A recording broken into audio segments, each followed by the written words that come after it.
आप देख रहे हैं वृंदावन धाम 999 चैनल। इसमें आज जानेंगे हम कि जैन धर्म में इतना कष्ट क्यों होता है, जैन धर्म क्या है, इसमें ये चीज़ें क्यों की जाती है, कैसे किया जाता है। सारी संपूर्ण जानकारी वीडियो में मिलेगी। बहुत बड़ी साध्वी के द्वारा जिस परिवार की 7 लड़कियां बनी है जैन साध्वी, तो वीडियो को पूरा देखिएगा, लाइक सब्सक्राइब जरूर कीजिएगा।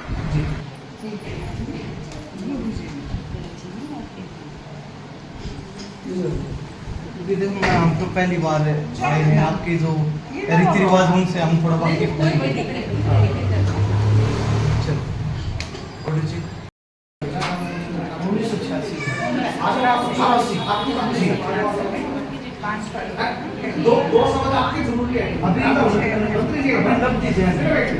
ये गुड़िया उम्र कितनी? 13.5 वर्ष की उम्र में, और इन्होंने 16 साल की उम्र में संन्यास लिया था। इन्होंने ये जो हमारी भतीजी हैं, हमारे बड़े भाई की बेटी है समरजीत मलिक, उनकी बेटी है ये, और इन्होंने भी 13.5 वर्ष की उम्र में यहीं रोहतक के अंदर में ही संन्यास लिया था। और इन्होंने जो संन्यास लिया था बाबरा मोहल्ला में लिया था। 2010 में इन्होंने संन्यास लिया था। इन्होंने 90 में संन्यास लिया था, इन्होंने 10 में संन्यास लिया। और आपसे बातचीत करें, कह सकते जो संन्यास होता है वो पिछले जन्म का पुण्य होता है जी। अब हमारे घर में हमारी भी छोटी बहन है, उसने संन्यास नहीं लिया। क्यों? क्योंकि उसके अंदर में ऐसे पिछले जन्म के पुण्य नहीं है उनके। और जिस जीव का पुण्य होता है, ये 2 बहनें हैं, 11 भाइयों की 2 बहनें हैं। कितनी? 11 भाइयों की 2 बहनें हैं। हमारे जो चाचे ताऊ हैं, हमारे चाचे ताऊ में भी किसी के यहाँ लड़कियाँ नहीं हैं, सिर्फ ये 2 ही लड़कियाँ हमारे घर में हैं। और दोनों ही बच्चों को वैराग्य लगा है। बिना वैराग्य के संन्यास नहीं लिया जाता। वैराग्य होता है तो संन्यास आता है। ऐसे किसी के कहने से और किसी के सुनने से, अभी ये लड़की है, इधर आना बेटा, कि तू संन्यास ले ले, ये हमारे जो शीतल है। अब इन बच्चों को हम कहें कि तुम संन्यास ले लो, तो क्या संन्यास ले लेंगे? ये नहीं ले सकते, क्योंकि संन्यास के लिए कहते एक चक्रवर्ती से भी ज़्यादा क्या चाहिए? पुण्य चाहिए। जब एक चक्रवर्ती से ज़्यादा पुण्यवानी होती है, तब जाके कहीं संन्यास मिलता है। बिना पुण्यवानी के संन्यास नहीं मिलता।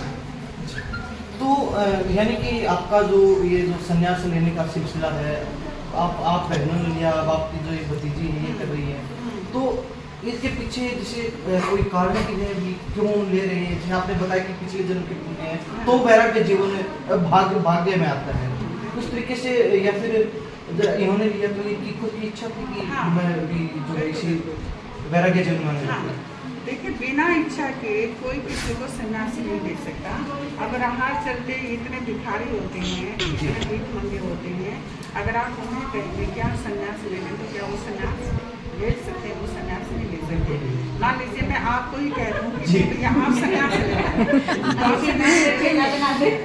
हम अभिषेक मुनि जी का शिष्य बना देते हैं, हमारे जो गुरु जी आए उनका शिष्य बना देते हैं, तो आप संन्यास नहीं ले सकते। तो बिना मन के संन्यास नहीं होता है। जब बच्चे का मन होता है तभी संन्यास होता है। आप जबरन किसी का विवाह कर सकते हैं, जबरन हम संसार में दे सकते हैं, लेकिन जबरन हम किसी को संन्यास नहीं दे सकते। तो संन्यास इंसान का अपने मन का होता है। और इनकी जो माता जी हैं, हमारी जो माँ है, इनकी जो माँ है, हमारी माँ ने सन 1981 में भोजन छोड़ा था। वो एक समय भोजन ले रही है। कब से? सन 1981 में। वो संसार में रहेगी भी संसार से बड़ी अलग रहती है, एक समय भोजन करती है। और कोई भी जन्य जो होता है, जो जमीन से उत्पन्न होता है, जैसे लहसुन है, आलू है, ये सब चीज़ें हैं, वो हमारी माता जी ग्रहण नहीं करती। वो संसार में रह के उतना त्याग करती है। तो त्याग इंसान का अपने मन से होता है। अभी इनके बारे में जैसे कि, और हमने पीछे भी आपके कुछ कार्यक्रम देखे हैं, उनकी तस्वीरें हमने देखी, यानी कि जो विवाह होता है, वैवाहिक स्थिति की तरह ही पूरी आपका जो प्रक्रिया होती है, इसके पीछे क्या होता है? उसकी वजह यही होती है भैया, जहाँ त्याग होता है वहीं इंसान झुकता है। अगर मान लीजिए किसी के पास कुछ है ही नहीं, तो वो त्याग किस चीज़ का करेगा? हम उसको पूरी दुनिया से उसको निकालते हैं कि देखो ये दुनिया का ताम झाम होता है, संसार में ऐसे रहा जाता, तो तुम्हें संन्यास में ऐसे रहना है, ये हम दिखाते हैं। कि बच्चे के अंदर भी कल को ये नहीं लगे बच्चे को कि मेरा ऐसे नहीं हुआ, मेरा ऐसे नहीं हुआ। और जहाँ पे अगर त्याग ही नहीं होगा तो संसार पर झुकता भी नहीं है। तो इंसान त्याग के लिए क्या करता है, अपना सारी चीज़ों का त्याग करता है। इसलिए हमारे यहाँ उस बच्चे को पूरे साजो श्रृंगार के साथ, क्योंकि जिसके पास सामान होगा वही तो त्याग करेगा ना भैया। अगर आपके पास आज ये कपड़े हैं तो ही आप त्याग सकते हैं, अगर आपके पास ये कपड़े नहीं होंगे तो आप त्यागेंगे क्या। और वही त्याग कहलाता है जहाँ पे सामान होता है फिर उसका त्याग करा जाता है। अगर वो सामान होगा ही नहीं तो आप उसे त्याग नहीं कह सकते, आप उससे ये कहेंगे कि इसके पास है ही नहीं। इसलिए बिल्कुल। हाँ। अभी जैसे हम पत्रकार हैं, पत्रकार का काम होता है सवाल करना और किसी भी वस्तु की चीज़ के बारे में जानना।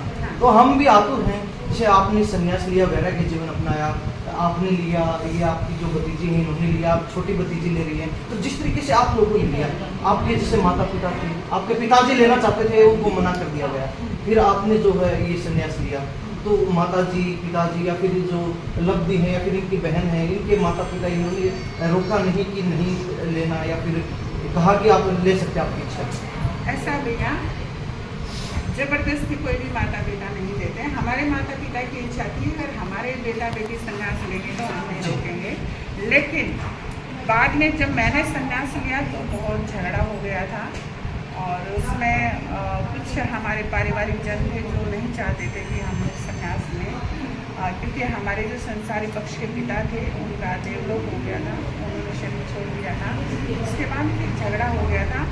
मात्र 13 साल की उम्र में मैंने फिर बहुत संघर्ष किया संन्यास के लिए, और इतना संघर्ष करके फिर मैंने संन्यास को क्या करा था, पाया था।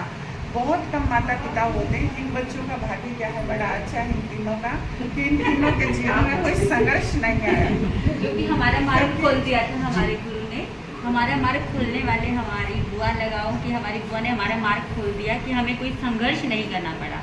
तो हम अपने आप को बहुत ही भाग्यशाली समझते हैं कि हमें ऐसी दोनों बुआएं मिली हैं कि जो संसार का त्याग करके थे मार्ग के मोक्ष की यात्रा के लिए आगे बढ़े हैं। और हम बहुत ही खुश हैं इस चीज़ के लिए कि हमें ऐसा परिवार मिला, कि ऐसे माँ बाप मिले हैं कि जिन्होंने हमें एक पल के लिए भी ये नहीं कहा कि बेटा रुक जाओ, जबकि उन्होंने हमें सपोर्ट किया कि भाई एक एक बेटी होते हुए उन्होंने क्या संसार की नहीं सुनी, उन्होंने भी बहुत सुनी है संसार की। कहने वालों ने कहा भी होगा कि तुमने अपनी एक एक बेटी दे दी, क्या तुम उनकी शादी नहीं कर सकते थे। जितना माँ बाप ने सुना होगा शायद ही कोई और सुनता होगा। तो उस माँ बाप की भी बड़ी ही हिम्मत है जिन्होंने हमें दिया है, और ये मार्ग सिर्फ हमारी बुआ ने, हमारे गुरु ने हमारे लिए खोल दिया कि हमें कोई कठिनाई नहीं हुई आगे बढ़ने की। आपकी शिक्षा कहाँ तक थी? मैंने PhD तक। अभी ये भी बड़ी बात है।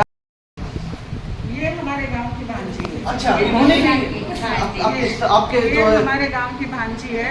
हमारे गांव की हम 7 लड़कियां हैं। कितनी? 7 लड़कियां हैं, और 7 लड़कियों में से एक का तो देवलोक हो चुका है, उनके देवलोक को भी काफी इच्छा है, लेकिन 6 लड़कियां हम अभी जिंदा हैं, और ये भी हमारे गांव की भांजी है। इनकी जो बुआ जी है वो भी संन्यास, वो भी हमारे गांव की भांजी है। जी, हाँ जी। यानी कि एक तरीके से बातचीत करेंगे इससे भी। क्या अंतर समझते हैं आप? आपकी नजरों में क्या अंतर है दोनों में? हाँ, वापिस सवाल करें। वैवाहिक जीवन और वैराग्य जीवन दोनों में आपकी नजरों में क्या अंतर है?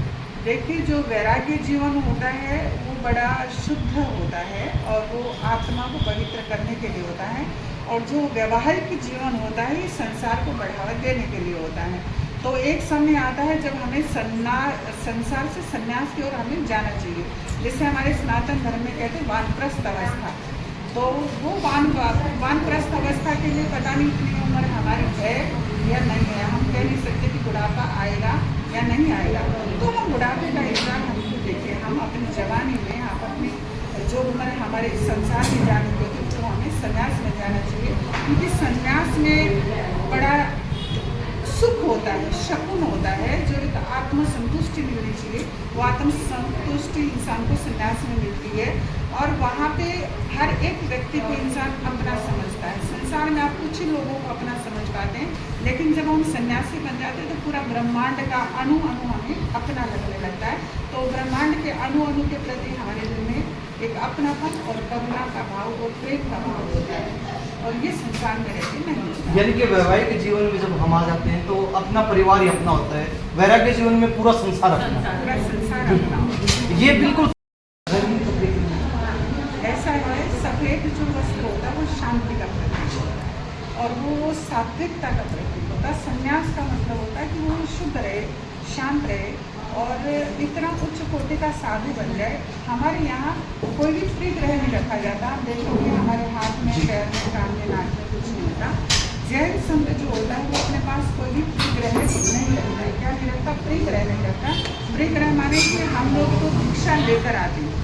जो दूसरे लोग होते हैं, जो शुद्ध शाकाहारी लोग होते हैं, उनसे हम लोग भिक्षा लेके आते हैं। हम लोग तो इवन पानी भी गृहस्थी से ही लेके आते हैं। हम पानी भी अपने यहाँ का इस्तेमाल नहीं करते। हर एक चीज़ हम गृहस्थ से लेकर आते हैं, तो हमारा बड़ा सीमित सा जीवन होता है। इसलिए हम लोग बहुत सादगी में रहते हैं। हमारे ये जो बाल होते हैं, ये बाल भी हमारे अपने साल में उतार में होते हैं, क्योंकि बाल श्रृंगार होता है और साधु का श्रृंगार का कोई संबंध नहीं है।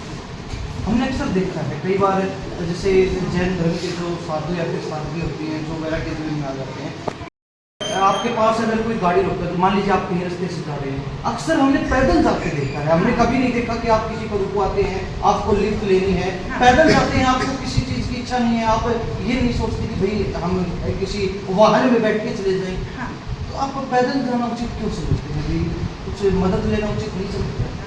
पैदल चलना इसलिए हम उचित समझते हैं क्योंकि एक तो पैदल चलने से क्या होता है, धर्म की प्रभावना होती है, नंबर 1। नंबर 2, हमारा जो धर्म है वो अहिंसा के ऊपर टिका है। जब हम वाहन का प्रयोग करते हैं तो उसमें हिंसा होने की संभावना रहती है। कोई भी जीव, कीड़े मकोड़े, कोई भी छोटा मोटा जीव मर सकता है। लेकिन अगर हम पैदल सफ़र करते हैं तो उससे अगर मान लीजिए कहीं कीड़ ना आ रहा है तो उससे हम बचा सकें। तो जीव रक्षा हमारा मेन मकसद होता है और धर्म का प्रचार करना। आप राह चलते चलते तो किसी गरीब को भी आशीर्वाद दे सकते हैं, उससे वार्तालाप कर सकते हैं, उसे समझा सकते हैं। लेकिन आप गाड़ी में तो एक दिन में कहीं नहीं चल सकते, इसलिए हमारे यहाँ पैदल सफर करा जाता है। जी, तो सनातन धर्म है, जैन धर्म है, दूसरा धर्म है। तो सनातन धर्म की बात करें, जैन धर्म की बात करें, इनमें अंतर क्या है? देखिए, सनातन धर्म में इतना परिग्रह का त्याग नहीं होता है जो त्याग जैन धर्म के अंदर में होता है। सनातन धर्म अपनी जगह बहुत अच्छा है, सनातन धर्म में कोई कमी नहीं है। लेकिन हर एक पंथ की अपनी अपनी परंपरा होती है। उनके यहाँ मठ वगैरह अपनी प्रॉपर्टी होती है, लेकिन हमारे यहाँ हमारी अपनी निजी प्रॉपर्टी नहीं होती है। हमारे पास जो कुछ होता है सब कुछ संस्थाओं का होता है। हमारी निजी प्रॉपर्टी कुछ भी नहीं होती। हमारा कोई भी बैंक और बैलेंस नहीं होता है। यानी कि हमारा पूरा जीवन समाज के आधार पर टिका होता है, अपनी इच्छाओं पे हमारा नहीं टिका होता है कि हम अपनी मर्जी से कहीं भी चले जाएं, कहीं भी आ जाएं, या हम कितनी भी प्रॉपर्टी खरीद के कर लें। हमारे यहाँ ऐसी परंपरा नहीं होती है। तो सनातन धर्म अपनी जगह बहुत अच्छा है और जैन धर्म अपनी जगह बहुत अच्छा है। तो जो त्याग एक जैन धर्म के अंदर में है वो कहीं और दूसरी जगह कम है। भिन्नता है दोनों। और यही भिन्नता है। बाकी आप धर्म के अंदर में भिन्नता नहीं कह सकते, पंथ में भिन्नता कह सकते। जी, धर्म तो एक ही होता है जो हमारे को नेचुरल कुदरत ने जो दिया वो धर्म होता है। हमारे पंथों में और हमारे विचारों में मतभेद है। अब जैसे लब्धि है 10वीं की, ये वैराग्य जीवन में आ चुके हैं, आपके साथ दीक्षा ग्रहण कर लेंगे अभी जरूरी। तो अगर इनके आगे पढ़ने की इच्छा होती है तो पढ़ाई जारी रहती है? हाँ, पढ़ाई हमारे यहाँ जारी रहती है। इन्होंने भी ये जो PhD करी है संन्यास के बाद करी है। हमारे यहाँ संन्यास के बाद भी पढ़ाई बराबर जैसे जारी आम है। बच्चे पढ़ते हैं उसी तरीके से? नहीं, आम बच्चों की तरह नहीं पढ़ते। हम लोग अपने जो हमारा आश्रम होता है वहाँ पर पढ़ाते हैं। स्कूल में या कॉलेज में भी पेपर देने के लिए जाते हैं। और जैसे कई बार होता है, कई बच्चे चंचल स्वभाव के होते हैं। हालांकि जिन्होंने वैराग्य जीवन अपना लिया उनका मन चंचल नहीं होगा, इस बात का तो निश्चित हो जाता है ये तो। लेकिन कई बार होता है, मान लीजिए किसी बच्चे ने वैराग्य जीवन अपनाया, उसके बाद उसके विचारों में बदलाव आता है, उसकी प्रकृति में कुछ बदलाव आता है, तो फिर क्या होता है? उनको वैराग्य जीवन छोड़ने की अनुमति होती है या फिर एक बार आने के बाद वैराग्य जीवन अपना ही रखना पड़ता है? नहीं, वैराग्य जीवन छोड़ने की अनुमति नहीं होती। नहीं होती। ऐसा बहुत रेयर किसका पाप ही उदय में हो तो बात अलग होती है। अदरवाइज तो कोई इस खीर भरी थाली को कोई ठुकराता नहीं है। कोई ठुकराएगा नहीं, क्योंकि जो सुख और जो आनंद यहाँ पे मिलता है वो सुख और आनंद संसार में नहीं मिलता है।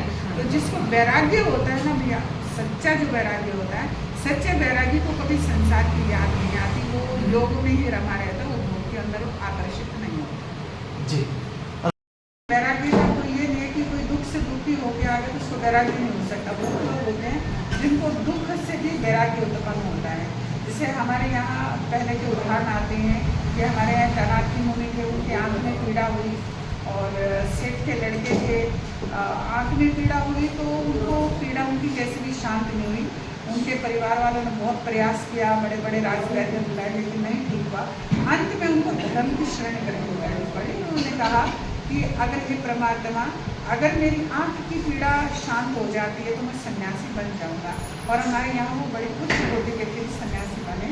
तो वैराग्य तो किसी भी कारण से उत्पन्न हो सकता है, और किसी भी उम्र में और कहीं भी और किसी भी उत्पन्न हो सकता है। आप जो ये लगाते हैं इसको क्या क्या बोलते हैं? ये हमारा साइन होता है, निशान होता है, इसको मुख वस्त्रिका कहते हैं। तो इसके पीछे क्या हो गया? हाँ, इसका पीछे का लॉजिक होता है कि जैसे अपने श्वास जो होता है, अपना श्वास गर्म होता है, और हमारे ब्रह्मांड में बड़े छोटे छोटे अणु सूक्ष्म जीव होते हैं जो उसकी टकराहट से हनन होते हैं, समाप्त हो जाते हैं। तो वो हमारे से जीव हनन ना हो, इसलिए हम इसको रखते हैं। दूसरा हमारा ये होता है, इसको हम रजोहरण कहते हैं जी। इसको ओघा भी कहते हैं, रजोहरण भी कहते हैं। जैसे हम लोग कहीं बैठेंगे या कहीं चिट्ठी है तो उसको हम हाथ से नहीं हटाएंगे, क्योंकि हाथ से हटाने से उसके मरने की संभावना हो सकती है, उसको तकलीफ होने की संभावना हो सकती है। तो इससे हम बड़े प्यार से उसको धीमे से हटाएंगे और वहाँ पे हम बैठ जाएंगे। तो जैन धर्म अहिंसा को महत्व देता है कि कैसे भी करके हमारे जीवन में हिंसा नहीं होनी चाहिए, हमें अहिंसा का पालन करना चाहिए। हमने से साधु देखते हैं, जैन आचार्य भी, जैसे एक आचार्य हैं बहुत फेसबुक पे जो चर्चा में रहते हैं, जो देश से जुड़े हुए मुद्दे होते हैं, जैसे अभी पीछे आतंकवादी हमला हुआ, इस तरीके की तमाम चीज़ें होती हैं, वो उन पर अपने खुल के विचार रखते हैं। आप लोग कहते हैं कि जैसे हम अहिंसा से दूर रहते हैं, लेकिन कई आपके जैन धर्म के साधु ऐसे भी हैं जो बड़े ओजस्वी विचार रखते हैं, बड़े प्रभावशाली विचार रखते हैं, और वो फेसबुक के माध्यम से, सोशल मीडिया के माध्यम से अपने विचार हम लोगों तक पहुँचाते हैं। तो ऐसा भी हो सकता है आपकी इसमें जैन धर्म में कि खुलकर विचार रख सकते हैं, आज़ादी खुली होती है? देखिए, हमारे यहाँ देश को बड़ा महत्व दिया जाता है। जब देश के ऊपर बात आती है तो फिर वो अहिंसा और हिंसा की बात एक दूसरी तरफ आ जाती है, लेकिन आम जीवन में हम हिंसा से दूर रहते हैं। लेकिन जब ऐसे देश का मुद्दा हो तो उसमें शस्त्र नहीं उठाते हैं, शस्त्र जैन संघ कहीं भी नहीं उठाता। हाँ, हम इतना है कि अपनी ओजस्विकता से हम लोग सामने वाले को प्रेरित कर सकते हैं कि हमारा देश भी सुरक्षित रहना चाहिए। अगर आपका देश सुरक्षित है तो आप सुरक्षित हैं, अगर आपका देश ही सुरक्षित नहीं है तो आप सुरक्षित नहीं रह सकते। तो धर्म अलग चीज़ है और राजनीति अलग चीज़ है। तो राजनीति में जैन संत नहीं बढ़ता है, लेकिन अपने अपने विचार होते हैं। अगर वो महाराज जैसा बोलते हैं तो उनकी अपनी विचारधारा है, और देश के लिए बोलना कोई गलत नहीं है। ऐसी परंपरा नहीं है हमारे यहाँ, क्योंकि हमारे यहाँ जो सन्यास होता है वो ब्रह्मचारी होते हैं। हमारे यहाँ जितने भी होते हैं ब्रह्मचारी होते हैं। हमारे यहाँ शादी निषेध होती है, तो हमारे यहाँ तो बहुत कड़े नियम होते हैं। हम लोग जैसे आप हैं तो हम आपको टच नहीं कर सकते, आपका ये जो माइक है इसको भी हम लोग टच नहीं कर सकते, क्योंकि जेंट्स के हाथ में, अगर ये लेडीज़ के हाथ में होते तो हम लोग टच कर सकते हैं। तो ऐसे हमारे जो जेंट्स गुरु होते थे वो हम टच नहीं कर सकते, और वो हमें टच नहीं कर सकते। यानी कि स्त्री और पुरुष में हमारे यहाँ बहुत आश्रम भी अलग अलग, हमारे आश्रम भी अलग अलग होते हैं। अगर एक ही नीम के अगर ऊपर नीचे तो भी हम लोग नहीं रह सकते। मान लीजिए एक नीम है, एक परिसर है, तो हम एक परिसर में भी नहीं रह सकते।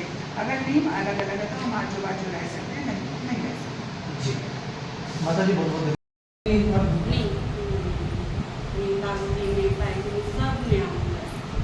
बड़ी मीडिया में घर पे कितनी बार आते हैं? हम लोग ऐसे जाते हैं, आप जाते नहीं? हम लोग ऐसे जाते नहीं हैं। हम लोग तो जैसे सन्यासी हो गए तो पर्सनली हम अपने घर में जाते। जैसे मान लीजिए सफ़र करते करते अगर हमारा गांव बीच में आ जाता है तो हम ऐसे ही जाएंगे। जैसे और घरों में हम भिक्षा के लिए जाते, ऐसे हम उनके घर भिक्षा के लिए जा सकते हैं। ये सोच कर नहीं जाएंगे कि हमारा घर है, हमें इस घर में जाना। यानी कि अंदर भी नहीं जाते हैं? अंदर जाते लेकिन अंदर भिक्षा जाते। लेने के लिए। जी। सिर्फ जैसे आपके घर हम भिक्षा लेने के लिए जाएंगे, अन्य लोगों के घर भिक्षा लेने के लिए जाएंगे, ऐसे हम इनके घर भिक्षा लेने के लिए जाएंगे। इनके घर हम ये सोचकर नहीं जाएंगे कि ये हमारा व्यक्तिगत घर है, ये सोचकर हम इनके घर नहीं जाएंगे। हम ये सोच के जाएंगे कि ये सभी का घर है, हमारे लिए सभी एक जैसे, ये भी ऐसे ही और आप भी ऐसे। तो यानी कि ये जो दीक्षा है आपने, इसके बाद आपका कभी जाना नहीं हुआ? दीक्षा के बाद एक बार गए नहीं हम अपने गाँव में, हमारे शुरुआत की है। बहुत पूरा गांव बहुत खुश है, पूरा गांव बड़ा सत्संगी गांव है और बहुत सत्संग हमारे गांव में होते रहते हैं, बड़ी खुशी की बात है।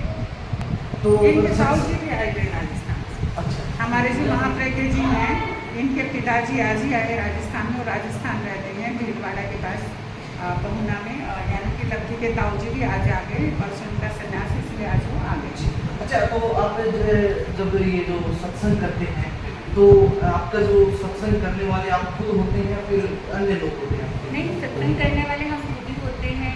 सत्संग में जैसे भजन वगैरह होते हैं या फिर जैसे संतवाणी बोलते हैं जो विचार प्रकट करते हैं धार्मिक, वो होते हैं? नहीं, सत्संग में भजन भी होते हैं। कोई भजन अगर आप सिखाना चाहें? बोल कागा बोल मेरे राम कबे आएंगे, बोल कागा बोल मेरे राम कबे आएंगे, झिलेरी की झोपड़ी के भाग खुल जाएंगे, बिरनी की झोपड़ी के भाग खुल जाएंगे। आए नहीं राम क्यों देर लगाई है, आए नहीं राम क्यों देर लगाई है, चुन चुन बेर में तो सब दौड़ लाई रे, चुन चुन बेर में तो सब दौड़ लाई रे। अखियाँ बिछा दूंगी जब राम घर आएंगे, अखियाँ बिछा दूंगी जब राम घर आएंगे। तो मैं आपसे जानना चाहूँगा, जैसे आपकी बुआ जी ने इन्होंने तो बहुत पहले संन्यास लिया था, आप इनके बाद हैं। तो कभी विचार आते हैं मन में कि अपने परिवार से मिले, घर पे मिले, ऐसे विचार आए? जब मैं छोटी सी थी तभी मैंने कहना शुरू कर दिया था अपनी बुआ जी को कि मुझे साथ ले चलो, मुझे यहाँ घर पे नहीं रहना है। पर बुआ जी को लगता था, मतलब गुरु जी को ये लगता था कि एक ही एक बहन है, इनके कोई दूसरी लड़की नहीं है और इसको नहीं लेके जाएंगे, कि भी कोई घर में होना चाहिए जो राखी बांधे भाइयों को। तो काफ़ी टाइम तक ऐसे ही चलता रहा। मैं ज़बरदस्ती आती, मुझे ज़बरदस्ती घर भेज दिया जाता था कि फिर गेट भी बंद कर लिए जाते थे ताकि मैं अंदर ना आऊँ। ऐसा होता चलता रहा। फिर हमारे जो बड़े गुरु जी अभी फ़िलहाल बड़े स्थानक में जो हैं अभिषेक मुनि जी, उन्होंने गुरु जी को बोला कि आप बच्चे के साथ ऐसा मत करो, इसके अंदर से ही वैराग्य है, इसको घर मत भेजो। 2005 की बात है, तब मैं भी दीक्षा में ही गई थी किसी की, वहाँ पे भी दीक्षा थी, तो दीक्षा का माहौल चल रहा था। तब मैंने गुरु जी को भी बोला कि मुझे यहाँ पर नहीं रहना है, मुझे भी दीक्षा लेनी है, तो आप मुझे आज्ञा दिलवा दो, मेरे गुरु मुझे अपने साथ रखने। मुझे ऐसा है कि भाई मुझे सिर्फ संन्यास लेना है, जैन दीक्षा लेनी है, सिर्फ जैन ही दीक्षा लेनी है, दीक्षा भी जैन में ही लेनी है, ऐसा नहीं है कि भी सनातन में दीक्षा लेनी है, सिर्फ जैन धर्म के प्रति ही बहुत ही श्रद्धा रही है। तब से ही मन में ऐसा था कि भाई मुझे दीक्षा लेनी है। और घर परिवार से ये नहीं था। जब भी छुट्टी होती है बच्चे अपने मामा के जाना पसंद करते थे और उस टाइम पे मैं अपने गुरु जी के पास आना पसंद करती थी। जी, तो जिस तरीके से हमारे त्यौहार होते हैं, होली, दीपावली, रक्षाबंधन, दशहरा, तो ये आप भी मनाते हैं या फिर आपके हम घर में? ऐसे नहीं मनाते, हम अपना त्याग करके मनाते हैं। हमारी तपस्या चलती है कि हम तब करके अपना सारा क्या करते हैं, इन सब चीज़ों को मनाते हैं, त्यौहार मनाए जाते हैं। जैसे कि दिवाली आती है, दिवाली पे भी तेला किया जाता है। तेले का मतलब है कि 3 दिन के व्रत किए जाते हैं, 3 दिन पानी पानी में रहते हैं, बाकी कुछ नहीं खाते हैं और 3 दिन मौन व्रत रखते हैं। मौन भी रहता है और व्रत भी करते हैं। ऐसे ही होली पे, दिवाली पे और दशहरे पे ऐसे हमारे यहाँ पे होता है। नवरात्रों में 9 दिन का पूरा बड़े गुरु जी का मौन रहता है, व्रत करते हैं, तो ऐसे पूरा चलता है। हमारा जो मनाने का तरीका है, लोग तो क्या करते हैं बाहर से मनाते हैं, लेकिन हम अपनी अंतरात्मा को पवित्र करने के लिए ये सब चीज़ें मनाते हैं। जिस तरीके से रक्षाबंधन होता है, भाई को बहन राखी बांधती है, वो एक रक्षा सूत्र होता है, बड़ा ही प्यारा त्यौहार होता है मान्यताओं के अनुसार। तो आप लोग जैसे इस तरीके के बंधन में नहीं आती या फिर राखी वगैरह आप भी बांधते हैं? हम राखी बांधते नहीं है, रक्षा सूत्र होता है हमारे पास, तो हम ऊपर से दे देते हैं। अच्छा, दे देते हैं, बांधते नहीं है, सबको देते हैं। ऐसा नहीं है बहन है बहन को भी देते हैं, सभी को, जितने भी बहनें होती हैं सभी को रक्षा सूत्र दिया जाता है। हाँ जी, तो इस तरीके से जो रक्षा सूत्र होता है वो दिया जाता है। वो लोगों की भावना होती है कि क्या होता है कि सभी हमारे माता पिता, हमारे भाई हैं, उनकी नज़रों में हम उनकी बहन या बेटी नहीं रहे हैं, वो हमें बहुत श्रेष्ठ मानते हैं। यानी कि वो एक भगवान की तरह हमें मानने लग जाते हैं, क्योंकि इतना सब त्याग करना उनके लिए बहुत बड़ी चीज़ होती है कि उनकी बेटी ने या उनकी बहन ने इतना बड़ा त्याग किया है इस दुनिया में, ऐसा कोई नहीं कर सकता है। तो वो बहन को भी अपने भगवान के रूप में मानते हैं। तो वो सबसे पहले किसी और बहनों से राखी बंधवाने से पहले सबसे पहले वो आशीर्वाद लेने आते हैं कि आप हमारे लिए रक्षा सूत्र दे दो, ताकि भी हम अपना आगे का जो जीवन है, हमारे अंदर भी ऐसी भावना बने कि हम भी कभी त्याग का क्या कर सकते हैं, ऐसे संसार का त्याग करके वैराग्य की तरफ बढ़ सकें। तो जैन धर्म में हवन यज्ञ वगैरह भी बड़ा महत्व नहीं, हवन और यज्ञ वगैरह नहीं चलता, नहीं चलता। मन का हवन होता है हमारे यहाँ पे। हाँ, कुछ मंत्रोच्चारण वगैरह मंत्र उच्चारण होते हैं। हमारा महामंत्र नवकार होता है, जिसका हम क्या करते हैं, जप करते हैं। और पूरे ही वर्ल्ड में आपने अभी सुना भी होगा कि नवकार महामंत्र का जप हुआ था अभी पीछे 1 महीना पहले की ही बात है कि विश्व शांति के लिए नवकार महामंत्र का जप किया गया था। तो हम उसी का करते हैं। तो आप खुश हैं वैराग्य जीवन अपना? अभी बुआ जी है, बहन है, बड़ी बहन आपकी, उनकी सानिध्य में जा रहे हैं। आपका बहुत धन्यवाद। त्योहार बिल्कुल बिल्कुल होता है। और फिर वो है कि पुलिस या फिर फौज में जाने के बाद वो विचारधारा भी कोई बन जाती है, लास्ट तक एक सीमित विचारधारा हो जाती है। अभी धीरे धीरे देखो सुधार हुआ है काफी। अभी पहले सोचते थे भाई फौज में जाना है, चाहे रैंक कोई भी हो, चाहे सिपाही बन जाओ, लेकिन अब इतना फर्क आ गया भाई फौज में जाना है लेकिन ऑफिसर बनेंगे। वो सुधार हुआ है, अभी काफी सुधार। अभी तो पता हमारे मेरे संन्यास के बाद जब हम गांव में गए ना, तो फिर वो जो उस टाइम विरोधी पक्ष था, वो आप कहते हैं कि हमारे सिस्टम में बड़ी गलती हो गई, हमें ज्ञान नहीं था, अब हमारी 7 पीढ़ियां तर गई, ये हो गया। मैंने कहा आप तर रही हो उस टाइम। चलो ये भी अच्छी बात है, उनको अभी पश्चाताप है अपनी गलती का, ऐसा नहीं, आप तो बहुत करते हो। अभी तो आप ये देखो हमारे गाँव से कम 1-2 बसें आएंगी। अच्छा, गाँव कौन सा है? बिलबिला।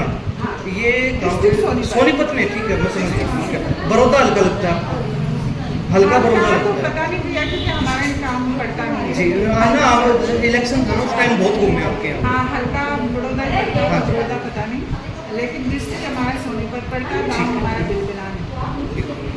ये आपका इधर पड़ता है शायद सोनीपत से, और खरखोदा रोड के ऊपर। हाँ जी, हाँ जी भैया, हाँ जी। जी जी, काफी बार गए। आवली बिलाड, आवली गोहाना हमारा। जरूर कभी आना होगा तो मैं जरूर आएंगे आपके पास। आना भैया, ठीक है।